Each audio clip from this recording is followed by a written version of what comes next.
Evangelho de São Mateus, capítulo de número 7, versículos de número 24. Diz assim: todo aquele, pois, que escuta estas minhas palavras e as pratica, assemelhá-lo-ei ao homem prudente que edificou a sua casa sobre a rocha, e desceu a chuva, e correram rios, e assopraram ventos, e combateram aquela casa, e não caiu, porque estava edificada sobre a rocha. E aquele que ouve estas minhas palavras e as não cumpre, compará-lo-ei ao homem insensato, que edificou a sua casa sobre a areia, e desceu a chuva, e correram rios, e assopraram ventos, e combateram aquela casa, e caiu, e foi grande a sua queda. Vamos orar, meus irmãos. Levante a tua Bíblia, a tua mão, peça para que Deus fale conosco. Glorioso Deus, maravilhoso, eterno e poderoso Pai, Criador dos céus e Criador da terra, meu Deus, aqui está a tua igreja, meu Pai, reunida, Senhor, diante da tua presença. Meu Deus, o Senhor nos garante pela tua palavra que onde houver 2 ou 3 reunidos no nome do Senhor, aí o Senhor se fará presente no meio deles. Senhor Jesus, tu conheces a necessidade de cada vida que aqui está, o propósito que está em cada coração, em cada alma. Pai, o que cada um passou, está passando e há de passar, pois já está programado. Senhor meu Deus, neste momento nós clamamos por misericórdia, nós clamamos por bondade, pelo teu amor, que o Senhor tenha piedade dessa vida, que o Senhor mude, meu Pai, esta situação, que o Senhor direcione os passos, que o Senhor prepare o caminho, para que a tua filha, o teu filho, este ouvinte possa caminhar. Abençoa, meu Deus, entra com milagre nessa noite, concedendo vida nova, concedendo perspectiva de mudança de cativeiro, abrindo portas onde não tem porta. Meu Deus, cura, faça milagres, faça sinais, prodígios, faça maravilhas. Permita, Pai, com que a tua palavra ela adentre no profundo do nosso coração e que ela venha produzir, meu Deus, o resultado pela qual ela é enviada pelo teu Espírito Santo. Fala conosco, em nome do Senhor Jesus, para a glória de Deus nosso Pai.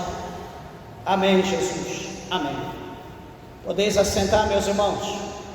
Desocupe vossas mãos e dê uma salva de palma para Jesus com alegria.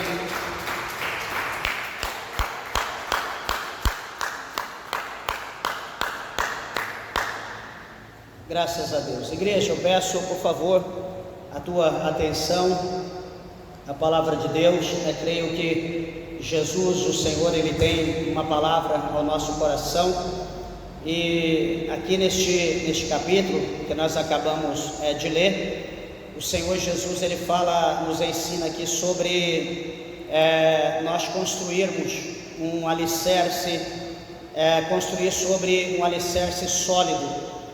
E como nós falamos na palavra inicial, o Senhor Jesus, Ele sempre procurou ensinar, as multidões por intermédio de parábola. Ele procurou sempre falar para as multidões, para aqueles que ouviam, por meio de parábola.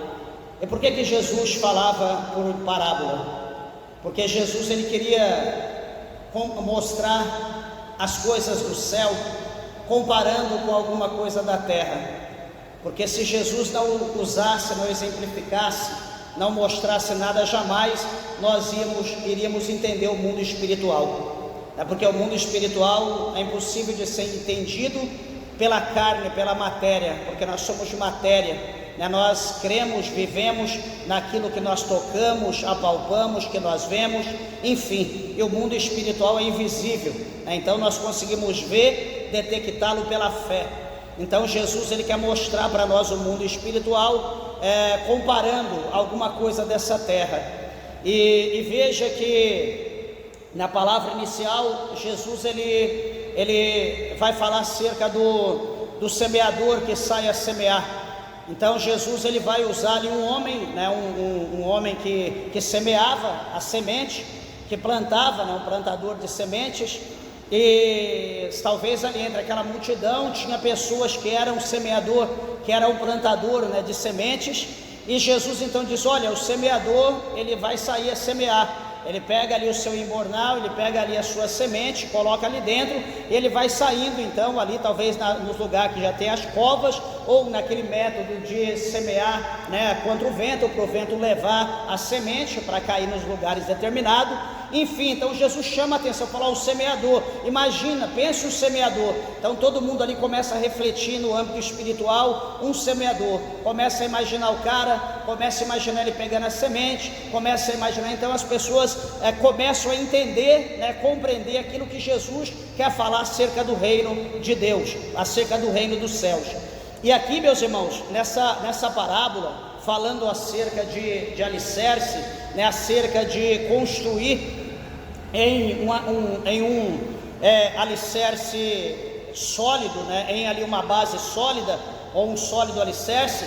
Jesus, ele vai falar para nós, quando se fala em alicerce sólido, vem na nossa mente, na verdade a gente não precisa ser construtor, não precisamos trabalhar em construção civil, ser um pedreiro, um auxiliar, um engenheiro civil, nós não precisamos ser para saber o que é um alicerce, porque todos nós já participamos, talvez já ajudamos, já fez nossas casas, ou ajudou alguém a fazer alguma coisa, e nós sabemos que alicerce nada mais é do que aquela fundação, que se faz, que se cava, que coloca ali ferro, coloca ali cimento, pedra, para que possamos sobre ela construir, edificar a nossa casa. E por que nós usamos esse método de alicerce? Por que nós não procuramos um método mais fácil? Por exemplo, como aqui a Bíblia vai mostrar um método mais fácil. Ela vai mostrar para nós, aqui nesse capítulo 7, do verso 24 até o verso 27 que nós lemos, vai mostrar dois tipos de alicerce. E eu disse aqui do alicerce sólido, o alicerce edificado, a casa edificada sobre uma rocha, sobre algo sólido. Por que nós não procuramos um meio mais fácil? Meus irmãos, quando nós vamos imaginar, vamos construir uma casa sobre um alicerce sólido, então nós imaginamos que nós vamos preparar um terreno, um lote, nós vamos preparar, vai ser feito ali o nivelamento, vai passar ali, vão ser feitas as medidas detalhado por um agrimensor, haverá ali um mestre de obra, que já com um projeto na mão do engenheiro, ele irá ver os lugares onde será feita a sapata, as furações, para ser feita a construção, e ali então haverá uma fundura determinada, de acordo com a dimensão da casa, se é somente um andar, se será de telha, de laje, ou se haverá outro pavilhão em cima, enfim, outra casa em cima daquela. Então o alicerce ele será feito de acordo com aquela estrutura, com aquele desenho que for passado. Quanto mais, mais peso terá, se for de laje, terá que ser mais fundo, a dimensão será maior. Se tiver outra casa em cima, será mais fundo ainda, com uma dimensão maior e a ferragem ainda mais forte. Aí alguém pode perguntar, mas por que tudo isso? Porque, meus irmãos, se nós fizermos edificar uma casa de qualquer maneira, feito aí de qualquer forma, como se faz qualquer coisa. Vai haver, as intempéries, vai haver os ventos, vai haver as chuvas, vai haver as enchentes, vai haver as trepidações do solo, por intermédio ali, da passagem de caminhões, de máquinas, enfim, alguma rodovia perto, talvez gado correndo ali próximo em alguma terra.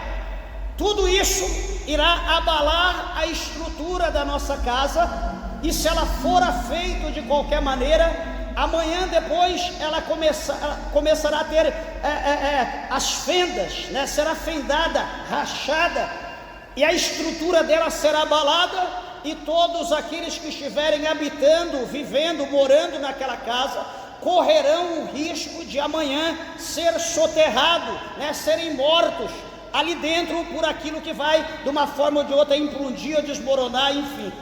Então há esse cuidado, há essa necessidade de toda uma preparação, de toda uma engenharia por detrás. Por isso que o Senhor Jesus está dizendo sobre construir em um sólido alicerce.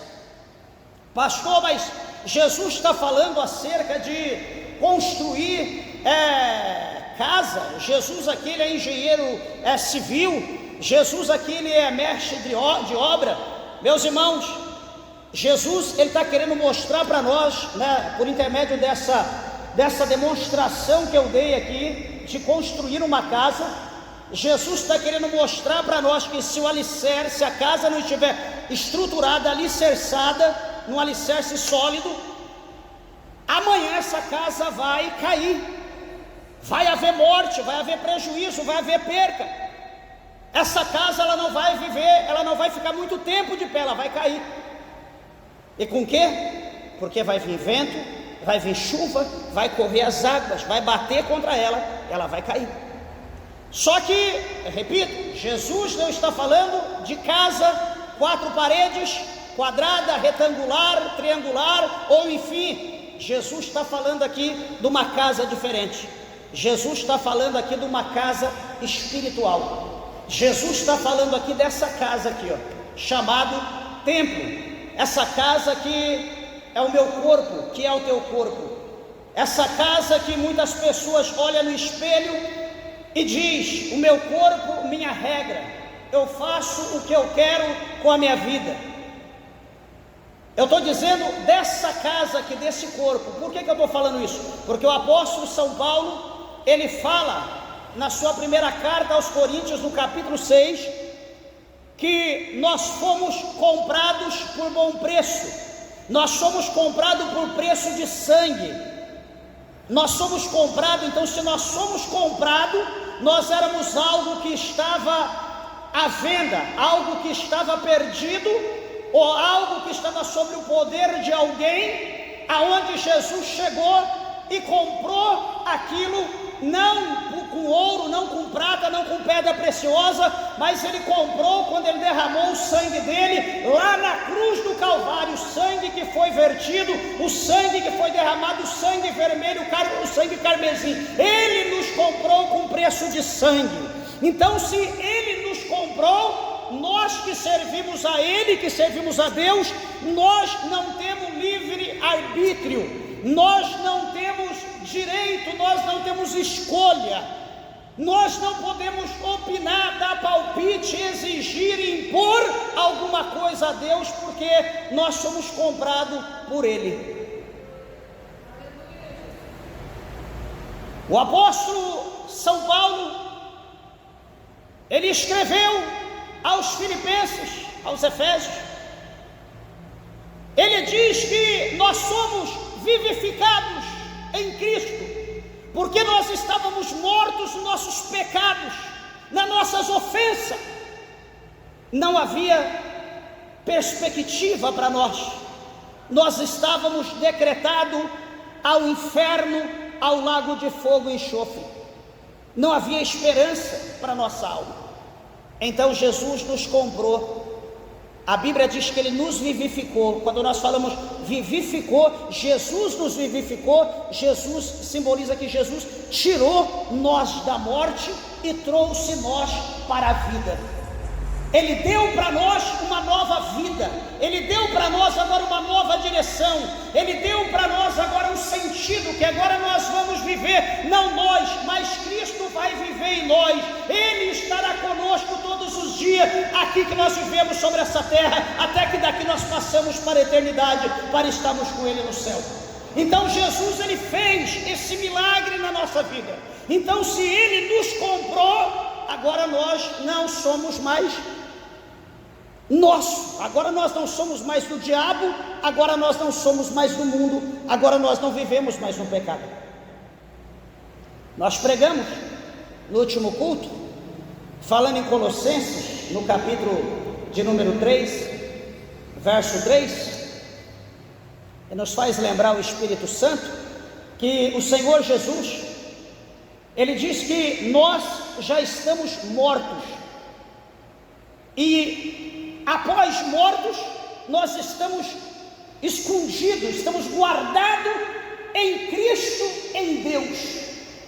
Então, se nós estamos mortos, e se nós estamos agora escondidos em Deus, juntamente com Cristo, nós estamos unificados, como Cristo é um com o Pai, nós também agora mortos, estamos unificados, o Pai, o Filho, o Espírito Santo e nós. Estamos juntos nessa trilogia. Interessante é que quando o Senhor Ele nos compra, quando a Bíblia diz que agora nós não somos mais desse mundo, nós somos dele, a palavra do Senhor mostra para nós que nós agora somos templo e morada do Espírito Santo de Deus. Então, se nós somos templo, morada do Espírito Santo de Deus, nós somos uma casa, nós somos um templo, nós somos um lugar aonde o Espírito de Deus, Ele habita. Quando se fala habita, se fala um lugar onde Ele mora, um lugar onde Ele vive, um lugar onde Ele manifesta a sua alegria, onde Ele manifesta os seus desejos, onde Ele manifesta a sua vontade, aonde Ele age, onde Ele opera, aonde Ele fica à vontade. Então a nossa vida é a casa, é o templo, é a morada do Espírito Santo de Deus. Agora então Jesus está dizendo aqui, no texto que nós acabamos de ler, capítulo 7 de São Mateus, no versículo 24, ele está dizendo que todo aquele, pois, que escuta estas minhas palavras e as pratica, assemelhá-lo-ei ao homem prudente, que edificou a sua casa sobre a rocha. Então ele está dizendo, como eu falei no princípio, ele está falando que edificou a sua casa sobre a rocha. Ele está dizendo que edificou a sua casa espiritual sobre a rocha. Pastor, como que eu edifico a minha vida espiritual sobre a rocha? Meus irmãos, um pouquinho aqui mais à frente, a Bíblia vai mostrar para nós que o Senhor Jesus Cristo, Ele fala para o apóstolo São Pedro, dizendo a ele que no chamado, nós vamos ter o chamado de Deus a Pedro, Jesus dando a incumbência para ele da liderança da igreja. Jesus fala para Pedro dessa forma: Pedro, as portas do inferno, elas não prevalecerão contra a minha igreja. Jesus vai dizer para Pedro que Jesus, Ele é a pedra, ou no grego a petra, e Pedro era o filamento daquela pedra, ou seja, era uma pedra minúscula, era uma pedra muito pequena, era um fragmento, melhor dizendo, da pedra. Jesus era a pedra e Pedro era o fragmento, era aquele farelinho, sabe, da rocha, daquela pedra. Então, quando nós vamos alicerçar a nossa casa na rocha, na pedra, a Bíblia está dizendo que nós vamos alicerçar a nossa casa em Cristo. Nós vamos alicerçar a nossa casa em Jesus de Nazaré. A nossa casa precisa estar alicerçada nele.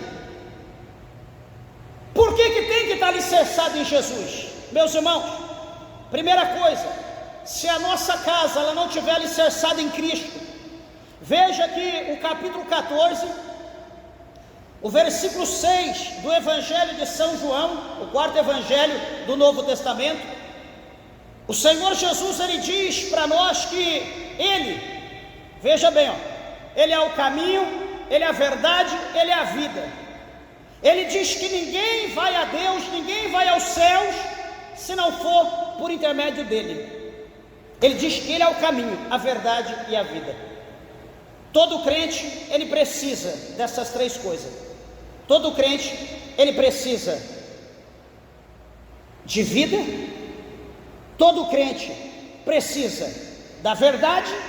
E todo crente precisa de um caminho para ele andar. Nós não podemos viver andando em atalho.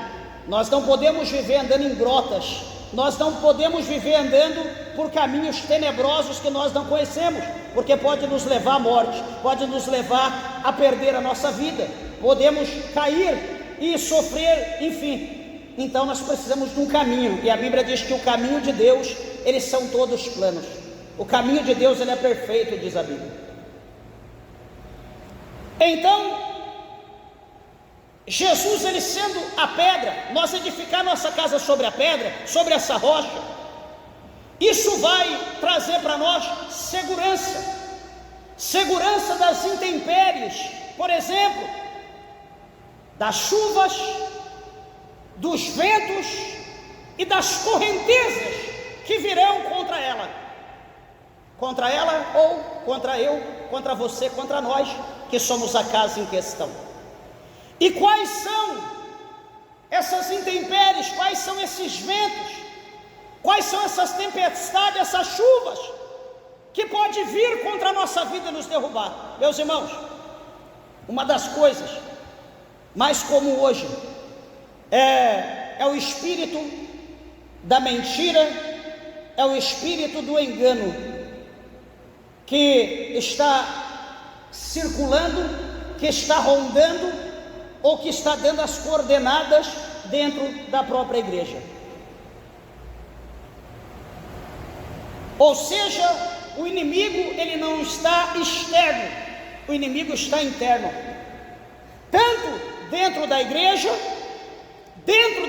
das quatro paredes, quanto dentro do templo também existe um inimigo. Eu provarei aos irmãos, por exemplo, no primeiro capítulo do próximo evangelho de São Marcos, no primeiro capítulo, Jesus, ele está pregando, presta bem atenção, está pregando dentro da igreja, dentro do templo.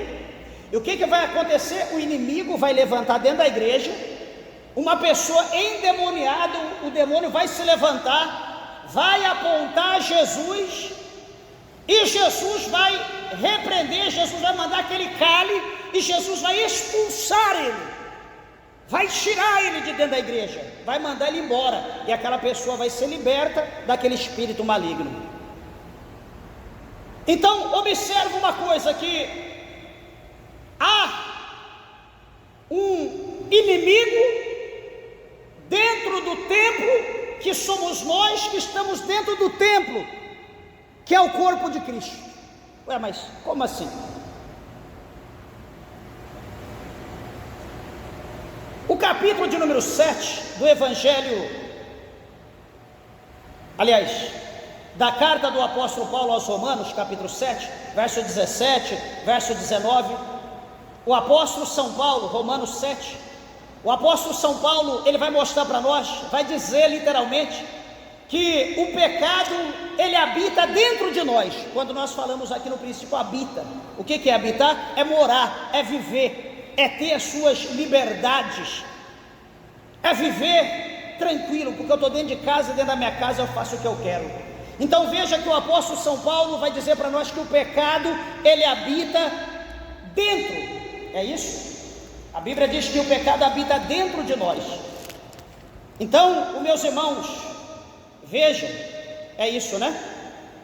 Verso 17 e verso 19, verso 20, aliás, ele fala que o pecado habita em mim, que habitar é morar nele, é dentro de nós que o pecado habita, que ele mora. Então, ou seja, se ele mora dentro de nós, Isso pode gerar, meus irmãos, uma implosão. Isso pode gerar uma destruição na nossa vida, porque o pecado está dentro de nós. E a Bíblia fala que se o pecado ele é consumido, ele gera a morte. Não é isso que está falando aqui a palavra de Deus, no capítulo de número 6, verso 23, no mesmo Romanos 6, 23, porque o salário do pecado é a morte, mas o dom gratuito de Deus é a vida eterna por intermédio do Senhor Jesus Cristo. Então, se nós vacilarmos que esse pecado que mora dentro de nós, vai haver uma implosão, nós vamos ser destruídos, nós vamos cair por terra. Então, como que nós vamos alicerçar a nossa casa espiritual na rocha, tendo uma bomba dentro de nós, uma bomba relógio, uma bomba que os nossos desejos, que ativa essa bomba? Pastor, como assim? Os nossos desejos carnais ativa essa bomba chamada pecado.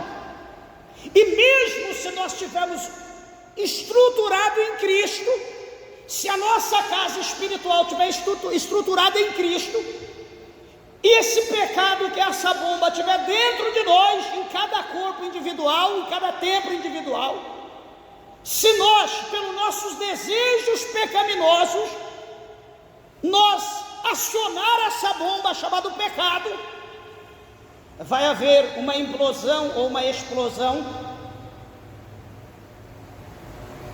e nós seremos destruídos. Alguém então, ouvindo isso, pode dizer: pastor, como desativa essa bomba? Meus irmãos, dica: eu oro todo dia, peço a Deus: Senhor, o pecado está escondidinho dentro de mim, ele mora dentro do meu coração, dentro de mim. Senhor, se ele está dentro de mim, meu Deus, me ajuda a enterrá-lo, me ajuda a sufocá-lo, meu Deus, a sepultá-lo, de maneira que ele não venha germinar, que ele não venha florir, que ele não venha produzir as suas obras, os seus frutos, mas me ajuda, meu Deus, a matá-lo todos os dias.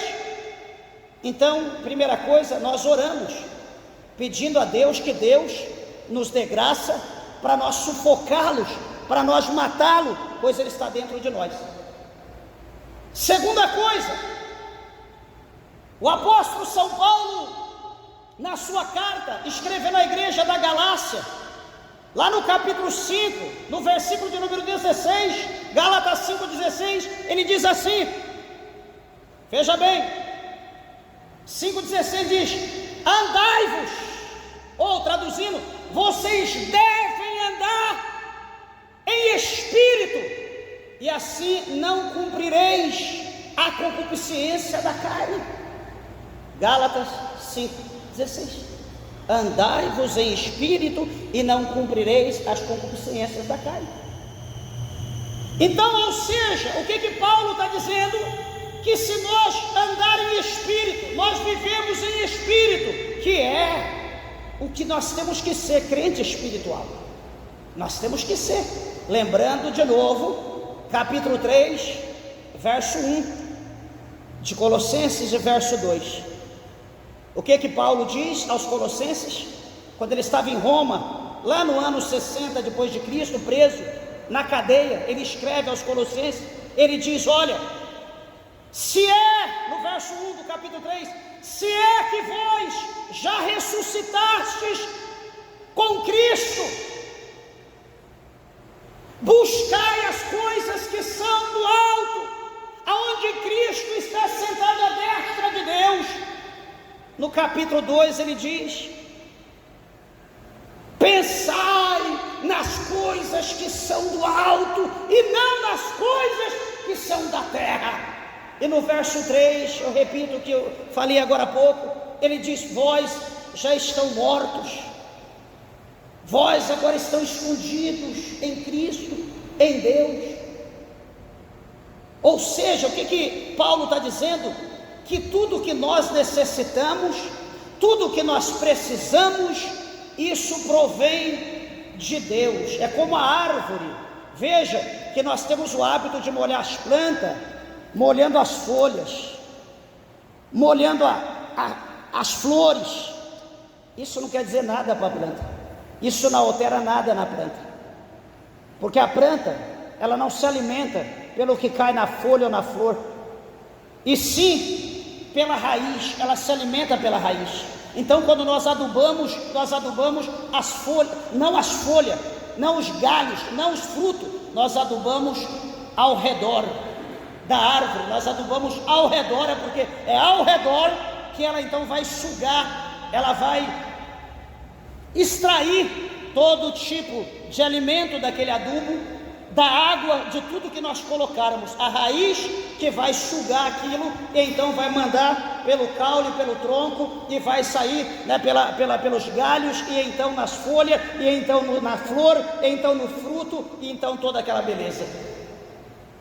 Então analisa aqui que tudo que o crente, tudo que o homem, a mulher de Deus, o homem de Deus precisa, tudo isso provém de Deus, tudo isso vem de Deus. Ele é a fonte inesgotável que supre todas as nossas necessidades, todas as nossas necessidades. Veja, é interessante essa palavra, porque nós devemos, já como mortos para o mundo, como alicerçado em Cristo, nós temos o nosso pensamento, a nossa vivência com as coisas de Deus. E hoje, meus irmãos, veja bem, se nós não tivermos essa cobertura espiritual, essa vivência com Cristo, esse conhecimento da palavra, essa dependência das coisas do alto, do céu, se nós não andarmos em espírito, como Paulo fala, por quê? Porque dentro de nós há uma luta, há uma guerra. Ele fala lá no capítulo 5, verso 17, verso 18 de Gálatas, ele diz que há uma luta do espírito contra a carne, há uma guerra, um se opõe ao outro para não fazer a vontade do outro. E o que nós entendemos nessa luta de UFC, de espírito e de carne? O que nós entendemos?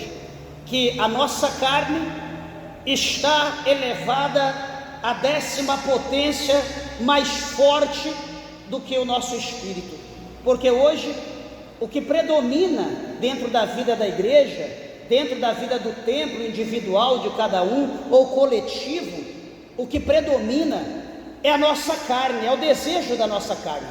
O espiritual de muitos está sufocado, o espiritual de muitos está morto, o espiritual de muitos está preso no cativeiro. A carne está mais forte do que esse granito aqui, do que essa pedra. A carne está forte, qualquer coisa que bate sai faísca, enquanto o espírito se exauriu. E talvez o espírito só tenha um nome, talvez o espírito só diz socorro, socorro, e a gente está ali com o pé pisando, cala a boca, e a carne apertando o espírito querendo beber, o espírito querendo comer, o espírito querendo viver, o espírito querendo ficar de pé, o espírito querendo liberdade, o espírito querendo ter autonomia, e nós estamos ali sufocando o espírito, sufocando com os desejos da nossa carne.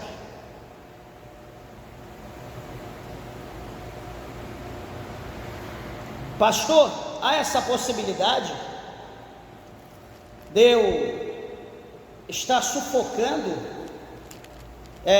o meu espírito? Como que eu sei se eu estou sufocando o meu espírito, se ele está morto ou se ele está vivo, se ele está forte ou se ele está fraco, se ele está em evidência ou ele está em stand-by? Como que eu sei disso?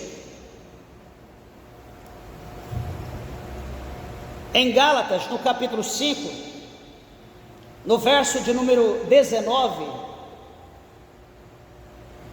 20 e 21, o apóstolo São Paulo, ele vai mostrar aqui para nós evidências de um corpo forte carnalmente, do espírito fraco ao espírito morto, que não tem mais autonomia, que não tem mais vontade, porque a carne sufocou. É como falamos no princípio, é como aquela semente que foi plantada, que caiu entre os espinhos, e ela tentou crescer, tentou produzir fruto, mas o espinho sufocou. Então aqui, Gálatas eu lerei, peço aos irmãos que compreendam, que entendam, que ouçam, e no tocante à minha fala, de cada uma dessas palavras, que os irmãos observem, que os irmãos reflitam, que os irmãos, por favor, pensem: meu Deus, será que eu estou praticando isso? Será que eu estou fazendo? Será que eu estou vivendo isso? E você então chegará a uma conclusão, que haverá uma sentença para aqueles que produzem a vontade da carne, que produz o fruto da carne, que deixa a carne entrar em evidência e o pecado reinar por intermédio desse desejo. Gálatas 5,19, o que está escrito? Está escrito assim: porque as obras da carne, elas são manifestas, as quais são, então ele começa, cada uma na sequência com vírgula. Primeira, prostituição. Então o que eu vou pensar? Será que a minha vida sentimental, conjugal, a vida que eu estou vivendo, eu casei, estou sobre a bênção de Deus, estou com meu marido, estou com a minha esposa até hoje, estou vivendo o primeiro amor, estou sobre a bênção de Deus, eu, minha família, minha casa, por mais problema que esteja, se eu estiver, amém, eu não estou vivendo em prostituição. Se porventura eu casei, amanhã depois, não aguentei viver só, tive vergonha de reconciliar com meu marido ou com a minha esposa, fui viver um novo casamento, conheci um novo homem, uma nova mulher, ou novos homens, novas mulheres, e depois fui morar junto ou casei, agora eu estou uma bênção, é tudo que eu queria, tudo que eu precisava, isso agora é de Deus, está uma bênção. Então, a primeira coisa que a Bíblia mostra para nós é que você acionou essa bomba que está dentro de você, chamada pecado, e essa bomba, ela está numa contagem regressiva, e você está correndo risco de vida. Qual é o nome dessa bomba? O nome dessa bomba é prostituição. Você está vivendo em prostituição. Pastor, mas a Bíblia fala que eu posso casar de novo. A Bíblia fala que eu posso separar, sim, mas onde que está escrito que ela falou que você pode casar de novo? Eu sempre bato nessa tecla, sempre exorto os irmãos a isso. A Bíblia permite separar caso de infidelidade conjugal, mas a Bíblia não permite casar de novo. Aí a Bíblia fala para nós: olha, se você não consegue viver só, lá em 7:10 de 1 Coríntios, Paulo fala: olha, se você não consegue viver só, reconcilie, pede perdão, se humilha, reconcilia e volta com o teu amor. Ah, pastor, eu não tenho coragem, acha que eu vou fazer, vou me humilhar? Você prefere manter o equilíbrio, manter o status, a posição, o orgulho, ir para o inferno, porque você está olhando para o alto, não está vendo onde você está descendo, do que se humilhar, pedir perdão? Não vou errar mais, me perdoe, eu te perdoo, eu sei que você que errou, eu fui ofendida, mas eu cedo, porque eu quero ir para o céu, eu ainda te amo. É difícil fazer isso? Para quem é carnal é difícil, mas para quem é espiritual não é. E sabe que base que eu uso para isso? A base do Gólgota, a base do Monte Caveira. Quando o nosso mestre, ele estava lá naquela cruz, de braço aberto, com o céu enegrecido como noite,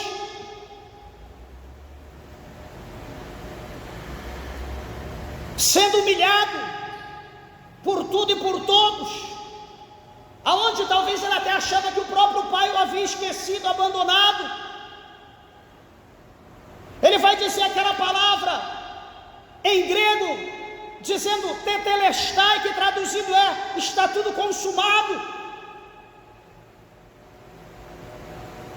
E ele vai dizer: Pai, perdoa eles, porque eles não sabem o que faz.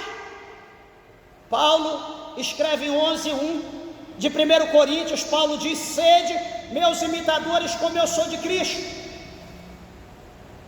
O próprio Deus diz, o próprio Cristo diz: sede meus imitadores como eu sou de Deus. Mas nós estamos imitando quem? Nós não temos coragem de humilhar, nós não temos coragem de pedir perdão. Já conheci crente que diz: eu não perdoo ninguém, quem perdoa é Deus. Eu falei: então você não vai participar do corpo do sangue de Cristo, você não vai participar da ceia, você não terá oportunidade.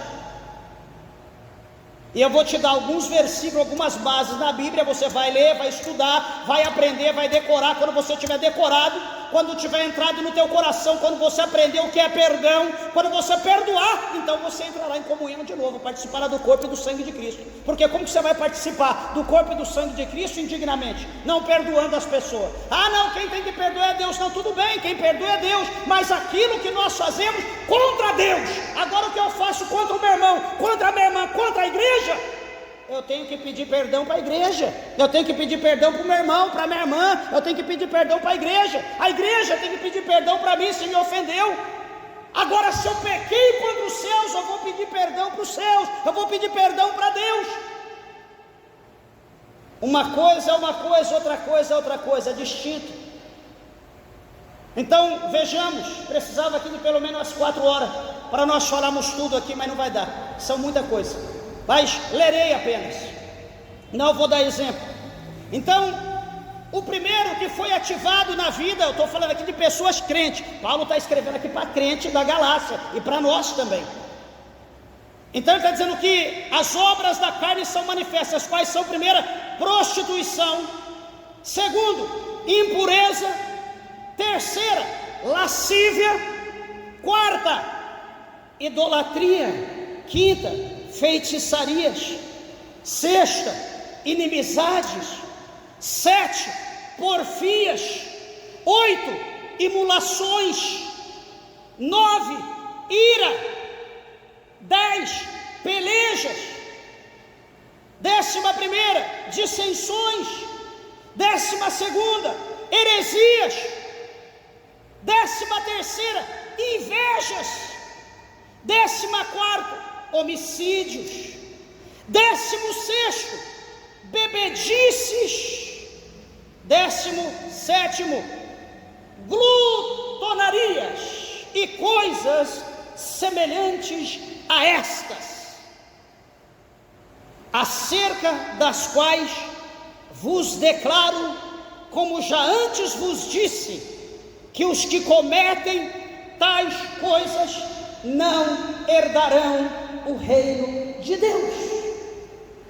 Então, se a igreja está com essas bombas ativadas, se está correndo contra o tempo, se está contagem regressiva, a qualquer momento vai haver explosão, a qualquer momento vai haver o abalo, a qualquer momento vai haver a destruição.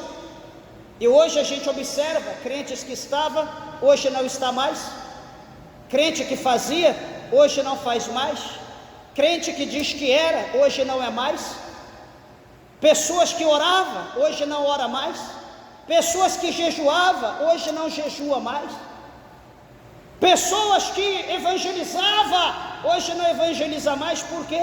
Porque está preocupado com os seus interesses, está preocupado com a sua aparência externa, está preocupado com o seu físico, Está preocupado com o seu corpo, com a sua própria vida, o seu próprio umbigo, o seu próprio nariz. Não está preocupado mais se o marido está indo para o inferno ou não, se a esposa está indo para o inferno ou não, se os filhos estão indo para a igreja ou estão indo para Church Black, ou enfim, aonde quer que seja. Não estão preocupados mais como que está o convívio, como que está a união. Não se preocupe em orar mais dentro de casa, não se preocupe em estudar, ler a Bíblia, não se preocupe em ter compromisso com as coisas de Deus. Mas o nosso compromisso com quem é carnal é a prostituição, como foi falado. É preocupar em estar mais bonita para o marido, é preocupar em estar mais bonito para a esposa, é preocupado que o corpo esteja sarado para as pessoas verem que ele está malhando, é preocupada em estar sarada, estar definida para todas as mulheres olhar, olha como que ela está, e os homens chamar, assoviar, falar palavras de enfim. É isso que as pessoas estão preocupadas. Estou dizendo de crente, não estou dizendo do povo do mundo, estou falando de crente. Crente que está sem vergonha, está desse jeito, está desgraçado. Por que desgraçado? Caiu da graça, como fala o capítulo 3 de Apocalipse.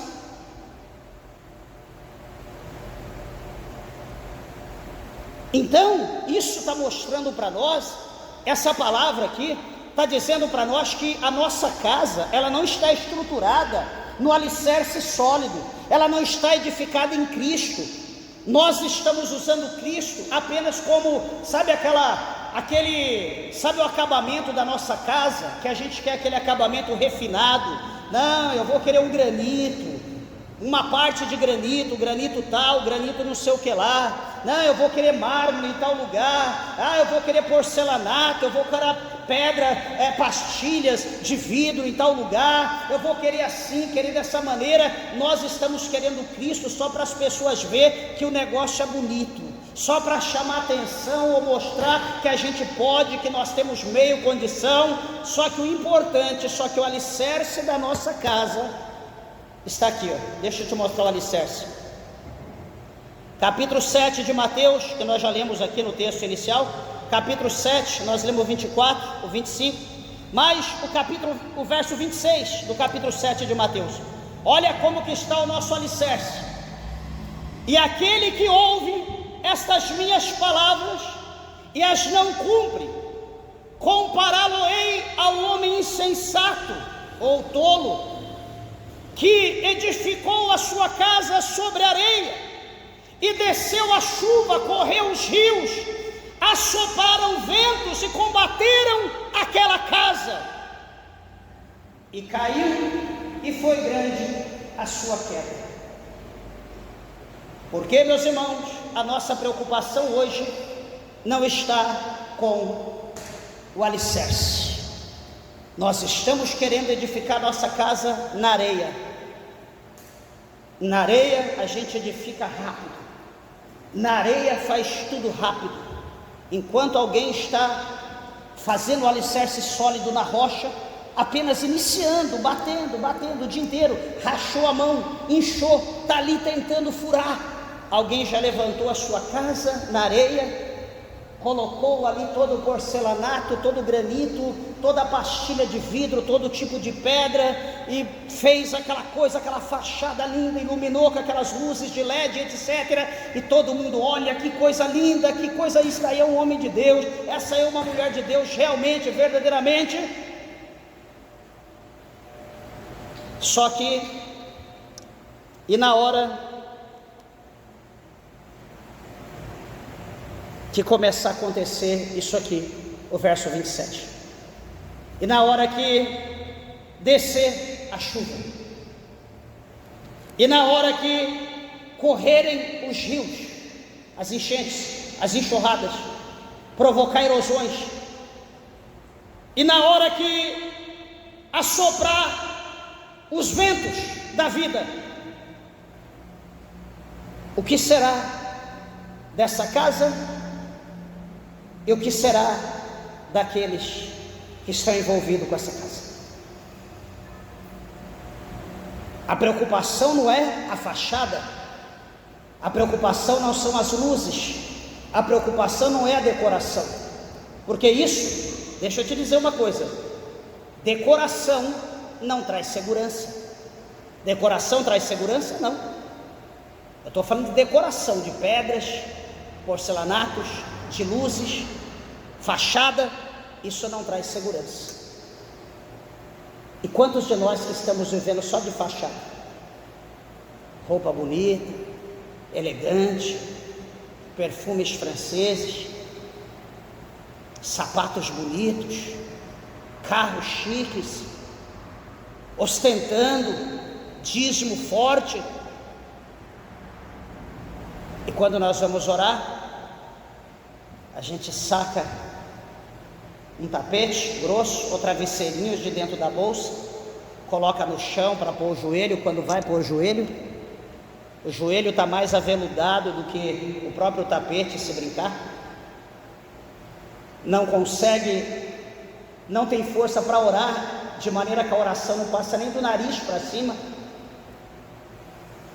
Só que aqui está dizendo o verso 27, que a chuva vai descer, está dizendo que vai correr as águas, está dizendo que vai soprar o vento. E eu pergunto, cadê essas pessoas? Não podiam estar aqui? Não podiam estar ouvindo a palavra de Deus? Não poderiam estar aprendendo a palavra de Deus? Mas a nossa preocupação é com a fachada, a nossa preocupação é com a beleza exterior, mas nós esquecemos o alicerce. Não estou preocupado o que você acha, pensa da minha vida. Meu negócio é com Deus, o teu negócio é com Deus. Estamos aqui para ensinar que ainda há tempo, sempre há tempo de nós estruturar a nossa casa espiritual na rocha, independente que a fachada está bonita, independente que está bonito. Olha as luzes, olha que brilho, olha as pedras, olha o porcelanato, olha os cristais, olha o enfeite, olha a decoração. Mas a pergunta é: e o alicerce? Está alicerçada no que a tua casa? Independente que a fachada esteja tudo pronto, Jesus quer que você edifique a tua casa. Pastor, terei que derrubar tudo? Supostamente não necessário. Pela fé, Jesus ele tem meios, tem forma de fazer o alicerce para que a tua casa seja estruturada nessa rocha que é Ele. Jesus tem o poder de mudar. Se tiver que derrubar, Jesus derrubará e fará novo, fará uma reforma, construirá de outro modelo, de outra maneira, aonde as fachadas, onde as luzes, será a própria pessoa de Cristo que vai iluminar. Todo mundo vai olhar e falar: mas como que ela conseguiu?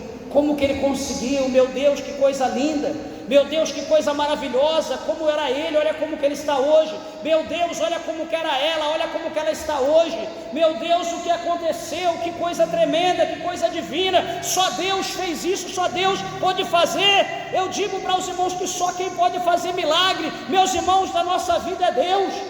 Veja aqui esse capítulo 7, do 24 até o 28, vai dividir aqui o texto e vai mostrar para nós que aquele que edificou sobre a rocha, a Bíblia vai mostrar que caiu a chuva, correu as águas, bateu os ventos contra aquela casa que estava edificada na rocha. Mas o que aconteceu? Isso é o que? Os problemas internos, são as lutas, os problemas internos, os problemas espirituais, os processos que vêm na nossa vida. Veio com ímpeto, bateu.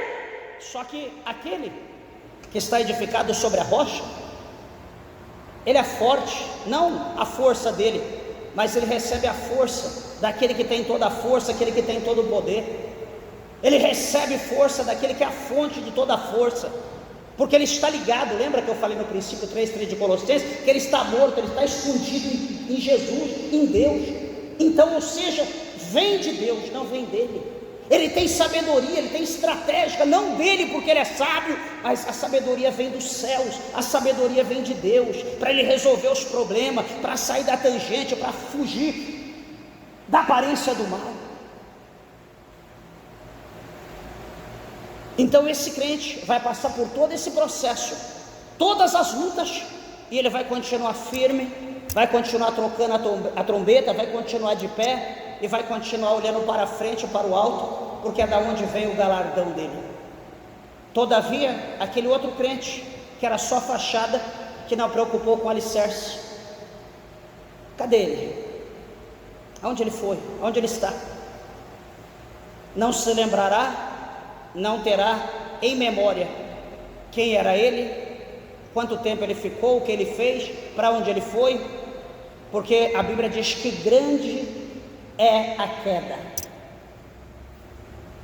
Então, meus irmãos, que por intermédio dessa palavra humilde, essa palavra simples, porém de coração, na direção do Espírito Santo de Deus, que nós possamos analisar a nossa vida, porque as coisas de Deus não é séria.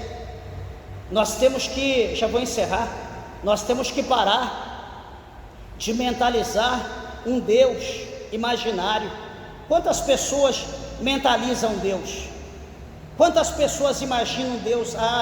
O meu Deus é assim, é um Deus bonzinho, é um Deus que me apoia, é um Deus assim, é um Deus assim, é um Deus que não quer ver mal, é um Deus que não vai mandar para o inferno, é um Deus que, independente de qualquer coisa, Ele vai me pôr no céu. A gente mentaliza um Deus assim, e adora um Deus dessa maneira. Deus não é isso, meus irmãos. Deus não é a nossa mente. Deus é o que está escrito aqui na palavra de Deus, é o que está escrito aqui.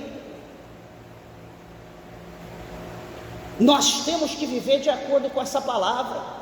Não, é porque um pastor fulano de tal falou, é porque o pregador fulano de tal falou. Meus irmãos, pouco me importa quem falou. Mas um anjo desceu, o problema é dele. Se ele for contra a palavra de Deus, manda ele para o inferno. Tudo aquilo que vai contra a palavra de Deus pode expulsar, que é demônio. Não existe Espírito Santo, não existe profeta, profetiza, que vai dizer que é homem de Deus, mulher de Deus, vai profetizar contra a Bíblia e eu vou aplaudir. Realmente está certo, isso aí é de Deus. Meus irmãos, expulsa que é cão. Jamais o Espírito de Deus vai contra a palavra. Jamais um profeta, uma profetisa pode profetizar contra o que está escrito na palavra de Deus. Isso não é de Deus. E nós precisamos ter entendimento, compreender o que é de Deus e o que não é de Deus. Então que o Espírito Santo possa visitar a tua vida no tocante à sua permissão. Lógico que ele não vai invadir.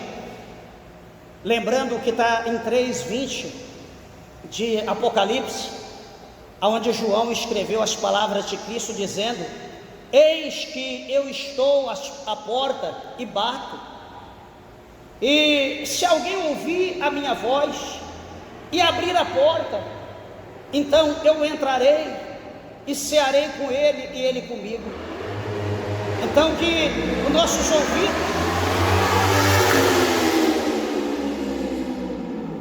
nossos ouvidos possam estar sensíveis à voz do Espírito de Deus, à palavra de Deus, e que nós possamos deixar Ele entrar na nossa vida e realizar a obra de Deus, porque toda a palavra de Deus, ela não volta para Deus vazia.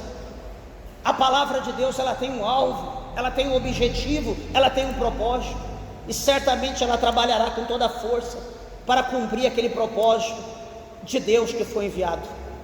Que Deus, o Senhor, assim possa abençoar a tua vida, a tua casa, a tua família, e preocupe-se com a tua vida espiritual. Como está alicerçado a tua casa espiritual? Em que alicerce ela está? Vai embora hoje pensando nisso, deite pensando nisso.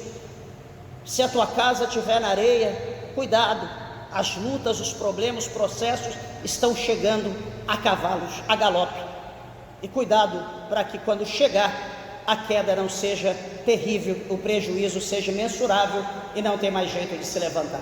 Que Deus tenha misericórdia de nós, que o amor de Deus seja sobre a nossa vida, a misericórdia, a proteção de Deus, e que o nome dele cada dia mais seja exaltado em nossas vidas, amém? Meus irmãos, que Deus abençoe você. Dê uma salva de palma bem alegre, exalte e glorifique o nosso Deus, pois ele é digno de toda honra. Graças a Deus. Bendito é o Senhor.